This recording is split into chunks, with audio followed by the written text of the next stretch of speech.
بسم اللہ الرحمن الرحیم.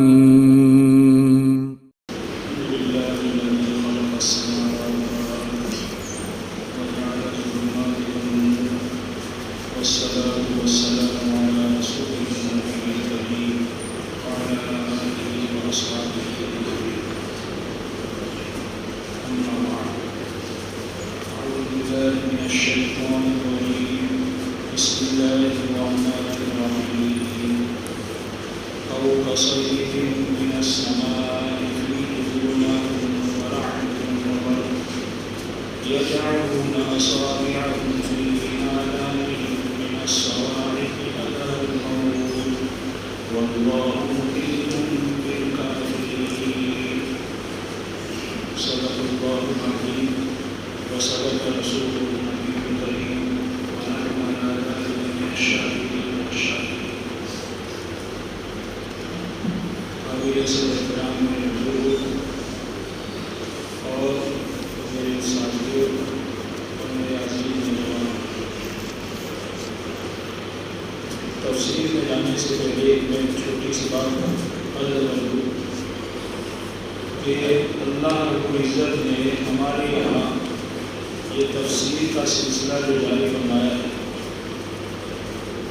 اللہ تعالیٰ کا ہم بہت بہت شکر ادا کریں.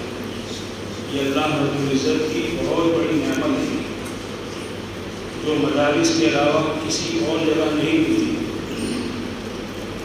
اللہ کا شکر ہے کہ اس نے ہمیں توفیق عطا فرمائی کہ ہمارے یہاں یہ سلسلہ شروع فرمایا.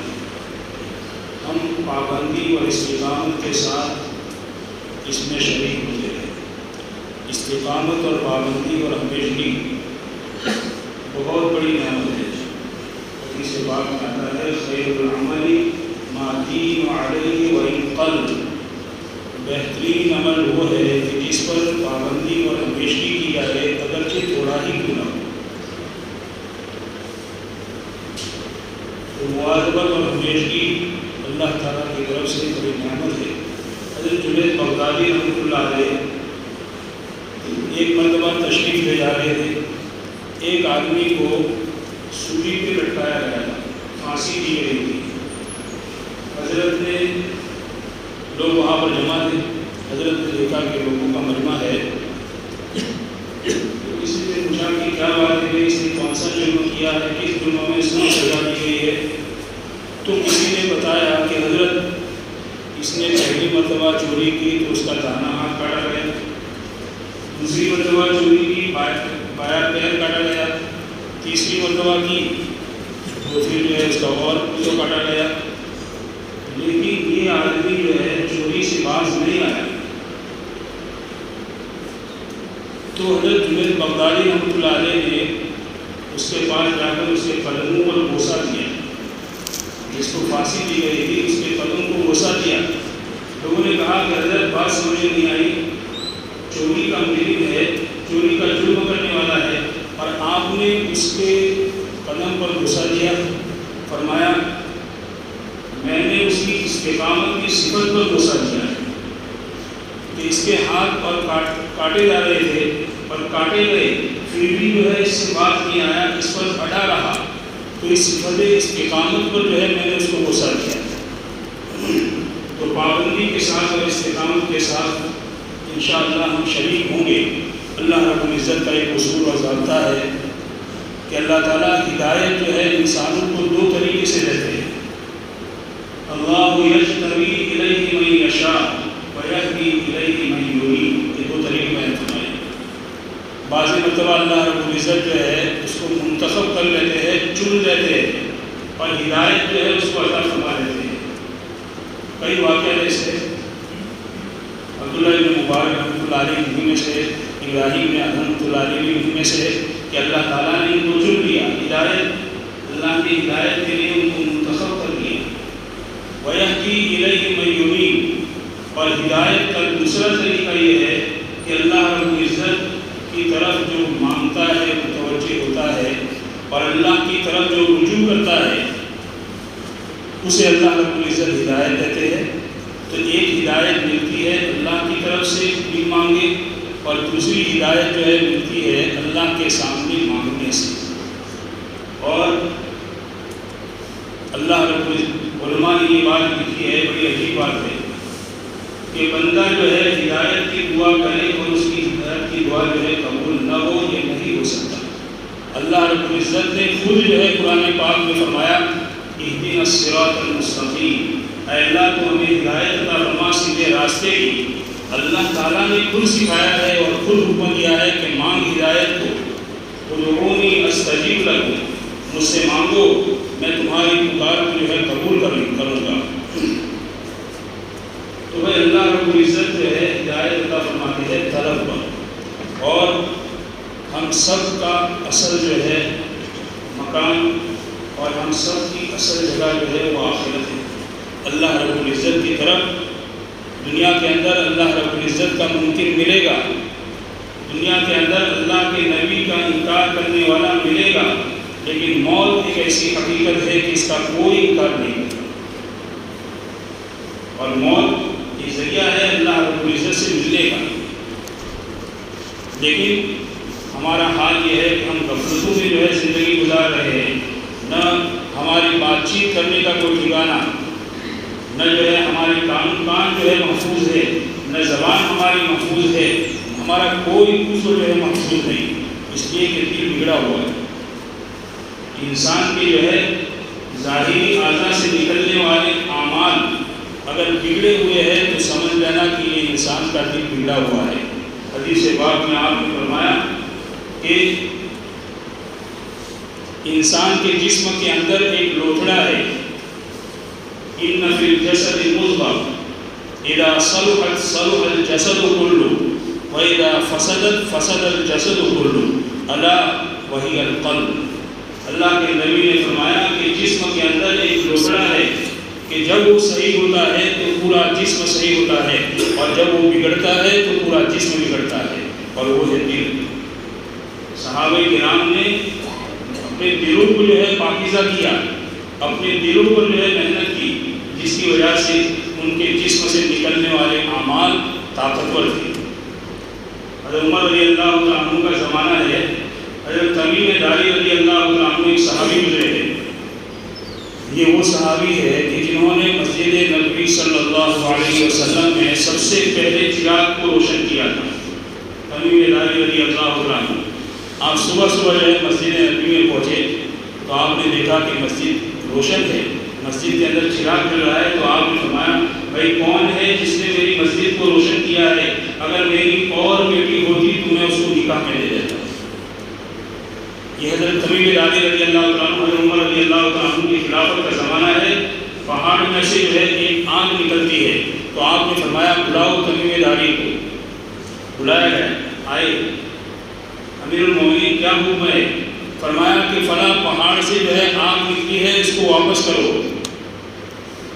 تمیم داری رضی اللہ عنہ کرنے لگے، امیر المومنین اس کو میں کیسے واپس کروں؟ فرمایا جس طرح کرو اس کو واپس، جاؤ۔ گئے اور آگ نکل رہی ہے، آگ کی لپٹیں جو ہے ان کی طرف جو ہے آ رہی ہے، اور اس آگ کو دھکا دے کر یہ کہہ رہے ہیں کہ اے آگ، میں تجھے اللہ کا واسطہ دے کر کہتا ہوں جہاں سے تو نکلی ہے وہاں واپس چلی جا۔ یوں کہتے جاتے تھے اور دھکا دیتے رہتے یہاں تک کہ اس کو جہاں سے نکلی وہاں واپس ہونا ہے۔ یہ انسان کا دل جب منور ہوتا ہے تو اس سے نکلنے والے اعمال جو ہوتے ہیں وہ بھی نورانی ہوتے ہیں، اور جب دل بگڑتا ہے اور دل کے سیاہ ہونے کی ایک علامت علماء نے یہ بیان فرمائی ہے کہ جس کے اندر یہ نشانی اور علامت پائی جائے تو سمجھو کہ دل سیاہ ہو گیا ہے، کالا ہو گیا ہے۔ ایک علامت یہ ہے کہ انسان اپنے آپ کو یوں سمجھے کہ میں جو چاہوں کروں، مجھے کوئی کہنے والا کون۔ یہ جس دن ہمارے دل کے اندر جو ہے یہ چیز، میرے بھائی نوجوانوں سمجھو بات میں، یہ بات جس دن جو ہے ہمارے دل کے اندر آئی اور جس دن یہ بات ہمارے دل کے اندر بیٹھ گئی کہ میں جو بھی چاہوں کروں اور مجھے کہنے والا کون، تو یہ سمجھو کہ یہ دل کی سیاہ ہونے کی علامت بیان فرمائی ہے کہ دل سیاہ ہو رہا ہے اور دل جو ہے کالا ہو رہا ہے۔ اور بھی علماء نے جو ہے اس کی علامات بیان فرمائی ہے۔ اس لیے بھائی غفلتوں کے اندر جو ہے یقیناً میری اور آپ کی سب کی زندگی جو ہے غفلتوں میں گزر رہی ہے، اور وہ وقت دور نہیں ہے کہ جس وقت اللہ رب العزت کے سامنے مجھے اور آپ سب کو کھڑا کیا جائے گا، اور اللہ رب العزت حساب و کتاب لے گی۔ اقترب للناس حسابهم وهم في غفلة معرضون، لوگوں تم لوگ غفلت میں پڑے ہوئے ہو، حالانکہ حساب کا دن جو ہے بہت قریب اور نزدیک ہے، تم غفلت والی زندگی گزار رہے ہو۔ اس لیے بھائی دینی مجالس کے اندر جو ہے بیٹھ کے بھی ہم پابندی کریں، انشاءاللہ کریں، کوئی بات جو ہے ہمارے دل پر لگ جائے اور ہماری زندگی کے بدلنے کا جو ہے فیصلہ ہو جائے۔ اس لیے استقامت کے ساتھ چاہے بیان کرنے والا اور تقریر کرنے والا کوئی بھی ہو، کوئی بھی تقریر کرنے والا ہو، تفسیر کرنے والا ہو، لیکن پابندی کے ساتھ جو ہے ایسی مجلسوں کے اندر بیٹھیں گے، کیونکہ ادھر کی دکان پہ بیٹھتے ہیں تو خوشبو آئے بغیر جو ہے ہوگا ہی نہیں، خوشبو آئے گی یقینی طور پر جو ہے آنے والی ہے۔ اس لیے ایسی مجالس کے اندر استقامت کے ساتھ جو ہے بیٹھنے کی کوشش کریں۔ تو اب یہ سورہ بقرہ کی تفسیر جو ہے ہم نے مختصر ابتدا سے جو ہے پڑھی تھی۔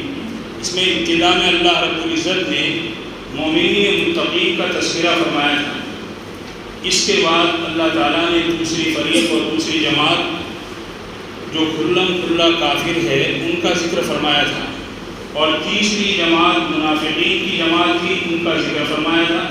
اور منافقین میں بھی دو جماعتیں تھیں، دو قسمیں تھیں۔ ایک قسم منافقین کی وہ تھی کہ جو اپنے کفر پر اور نفاق پر جمے ہوئے تھے، اور دوسری جماعت اور دوسری قسم وہ تھی کہ جو کبھی اسلام کی طرف مائل ہوتے اور دل میں جو ہے کہ آتا کہ اسلام قبول کرے، اور کبھی جو ہے واپس لوٹ جاتے کفر کی طرف۔ تو پہلی منافقین کی جو قسم تھی اس کی مثال ہم نے پڑھی تھی۔ اس کے بعد دوسری قسم منافقین کی وہ ہے کہ جو کبھی کبھی اسلام کی طرف مائل ہوتے اور پھر واپس کفر کی طرف لوٹ جاتے۔ ان کی مثال جو ہے اس آیت کریمہ میں بیان فرمائی جو ابھی میں نے پڑھی تھی، جس کا پہلا جو ہے ہم ترجمہ سن رہے، او کصیب من السماء فیہ ظلمات ورعد وبرق۔ اور منافقین کی دوسری قسم کی حالت اور ان کی مثال اس بارش کی طرح ہے جو آسمان سے برستی ہے۔ او کصیب من السماء، منافقین کی دوسری قسم کی مثال اس بارش کی طرح ہے جو آسمان سے برستی ہے، فیہ ظلمات، کہ جس میں اندھیریا ہے، تاریکیاں ہے، ورعد، اور کڑک ہے، گرج ہے، وبرق، اور بجلی ہے۔ منافقین کی دوسری قسم کی مثال اس بارش کی طرح ہے کہ جس میں اندھیریا ہے، گرج ہے اور بجلی ہے۔ یجعلون اصابعهم، وہ ڈالتے ہیں اپنی انگلیوں کو، فی آذانہم، اپنے کانوں میں ڈالتے ہیں وہ اپنی انگلیوں کو اپنے کانوں میں، من الصواعق، گرج کی وجہ سے، کڑک کی وجہ سے، حذر الموت، موت کے ڈر سے، موت کے ڈر سے اپنی انگلیاں اپنے کانوں میں ڈالتے ہیں گرج کی بنا پر۔ واللہ محیط بالکافرین، اور اللہ تعالیٰ کافروں کا احاطہ کرنے والے ہیں، کافروں کو گھیرنے والے ہیں۔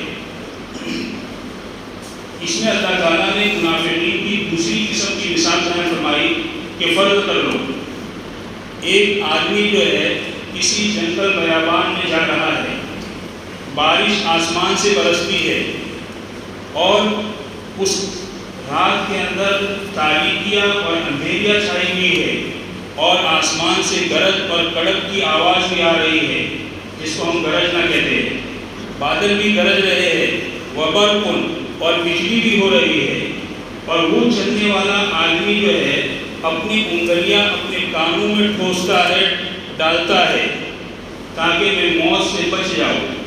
تو اس شخص کا جو حال ہے وہی حال منافقین کی دوسری قسم کا ہے۔ کیسے؟ دیکھیں اس آیت کریمہ میں اللہ تعالیٰ نے دین اسلام کو تشریح دی ہے باران رحمت سے، کہ دین اسلام یہ آسمان سے برسنے والی بارش کی طرح ہے، کہ جس طرح بارش جب برستی ہے تو ہر کس و ناکس کو فائدہ ہوتا ہے، ہر ایک آدمی جو ہے اس سے فائدہ اٹھاتا ہے۔ یہی حال جو ہے دین اسلام کا ہے کہ دین اسلام جو بھی قبول کرے گا اس کو فائدہ پہنچائے گا۔ تو دین اسلام کو تشبیہ دی گئی ہے رحمت کی بارش سے، فیہ ظلمات، اور دین اسلام کے اندر جو ہے قرآن پاک کے اندر اللہ تعالیٰ نے کفر اور شرک کو بھی بیان کیا ہے۔ تو کفر اور شرک کو تشبیہ دی گئی ہے تاریکیوں اور اندھیریوں کے ساتھ۔ جو چیزیں ہوئی دین اسلام کو تشبیہ دی گئی ہے باران رحمت یعنی رحمت کی بارش کے ساتھ، اور کفر اور شرک کو تشبیہ دی گئی ہے ظلمات یعنی تاریکیوں اور اندھیریوں کے ساتھ، کہ جس طرح کفر اور شرک جو ہے یہ اندھیرا اور تاریکی ہے، اسی طریقے پر رات میں بھی تاریکی چھاتی ہے۔ تو یہ کفر اور شرک کو تشبیہ دی گئی ظلمات کے ساتھ۔ ورعد، اور گرج ہے۔ اللہ تعالیٰ نے قرآن پاک میں کئی جگہ پر برے اعمال پر وعید بیان فرمائی ہے، دھمکی بیان فرمائی ہے۔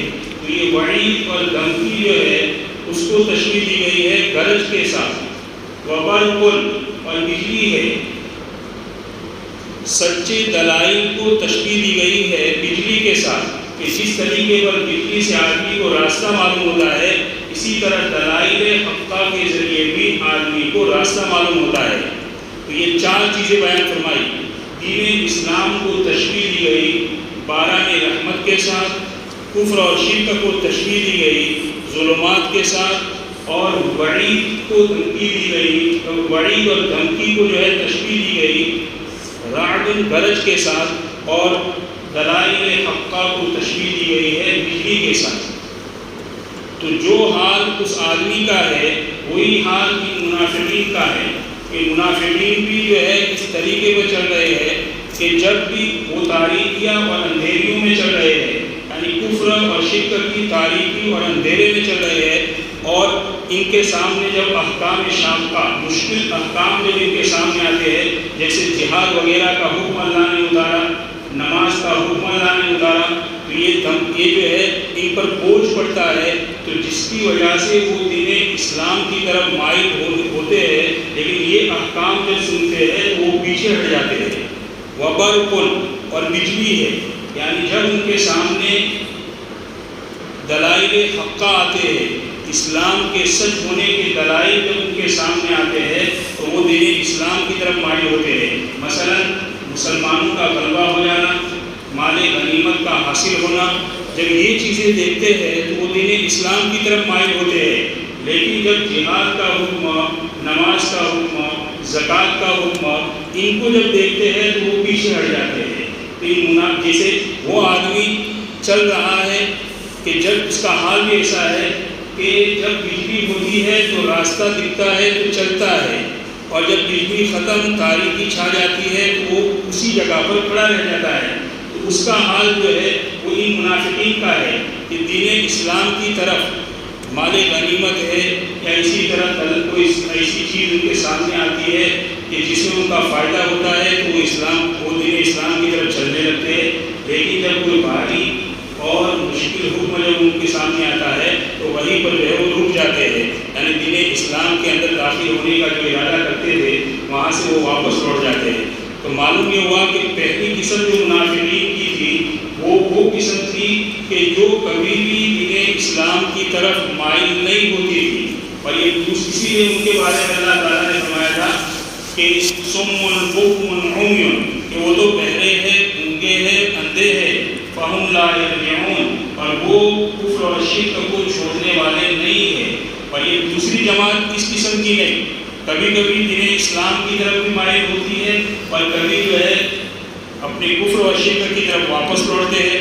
تو ان سے جو ہے وہ امید جو اوپر والی قسم میں ختم ہو چکی تھی کہ یہ اسلام لانے والے نہیں ہے، ایسی بات اس میں نہیں ہے۔ اسی لیے آگے اللہ رب العزت فرماتے ہیں یکاد البرق یخطف ابصارہم، وہ بجلی جو ہے جب بجلی چمکتی ہے تو ایسا لگ رہا ہے اور ایسا معلوم ہوتا ہے کہ وہ بجلی ان کی آنکھوں کو اور ان کی جو ہے قوت سماعت کو جو ہے اچک لے گی، ان کی آنکھوں کو وہ اچک لے گی۔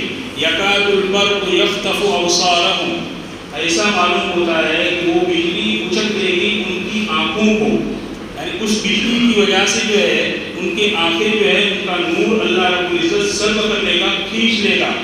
اور ان کا حال کیسا ہے؟ کلما اضاء لهم مشوا فیہ، جب جب بھی وہ بجلی ان کے لیے روشنی کرتی ہے تو وہ اس میں چلنے لگتے ہیں. وَإِذَا أَظْلَمَ عَلَيْهِمْ، اور جب ان پر تاریکی چھا جاتی ہے، اندھیرا ہو جاتا ہے، تو قاموا، تو وہ کھڑے رہ جاتے ہیں.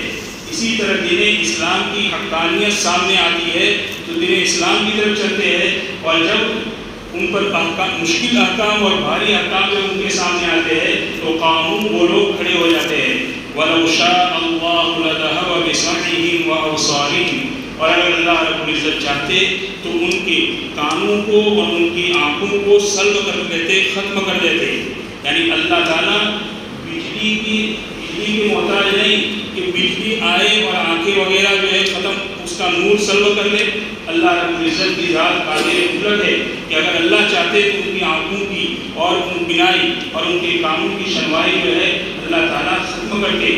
لیکن چونکہ ان کا حال پہلی قسم جو منافقین کی ہے ان کے جیسا نہیں ہے، کبھی کبھی اسلام کی طرف مائل بھی ہوتے ہیں اور کبھی واپس لوٹ جاتے ہیں. ان اللہ علی کل شیء قدیر، یقیناً اللہ رب العزت جو ہے ہر چیز پر قادر ہے. اللہ رب العزت کی قدرت سے جو ہے کوئی چیز باہر نہیں. اللہ رب العزت اگر ان کی بینائی کو ختم کرنا چاہے اور ان کی قوت سماعت کو جو ہے ختم کرنا چاہے تو وہ اس پر قادر ہے. اللہ رب العزت انہی لوگوں کو ہدایت دیتے ہیں کہ جن لوگوں کے دلوں کے اندر طلب ہوتی ہے. لہذا یہ منافقین اس کا حال بھی ایسا ہے کہ یہ چلتے ہیں لیکن طلب کے ساتھ نہیں، اپنے مفاد کی وجہ سے جو ہے وہ چلتے ہیں، لیکن جیسے ہی نفسانی اغراض ان پر غالب آ جاتے ہیں تو وہ واپس کفر اور شرک کی طرف لوٹ جاتے ہیں. یہاں تک جو ہے 3 قسم کی جماعتوں کا ذکر ہوا. ایک مومنین متقین کا ذکر ہوا، اور ایک کافرین کا ذکر ہوا، اور تیسری جماعت منافقین کا. ان 3 جماعتوں کا ذکر کرنے کے بعد اللہ رب العزت آگے والی آیت کے اندر جو اسلام کے کئی اصول اور عقائد ہے ان میں سب سے زیادہ اہم جو ہے 3 اصول اور عقائد ہے. ان میں ایک ہے توحید، اور دوسرا عقیدہ ہے رسالت، اور تیسرا عقیدہ ہے قیامت. ان تینوں اصول کو اور ان تینوں جو ہے عقائد کو اللہ رب العزت آگے والی آیات میں بیان فرماتے ہیں. اور ان 3 میں سب سے زیادہ اہم جو ہے وہ توحید ہے، یعنی اللہ رب العزت کو ایک ماننا. تو یہ 3 جماعتوں کو بیان کرنے کے بعد اللہ رب العزت آگے والی آیت کے اندر 3 اصل عقائد اور اصل اصول ہے ان کا ذکر فرماتے ہیں. انشاءاللہ آئیں پر میرا دل ہے اس کو بیان کریں. اللہ رب العزت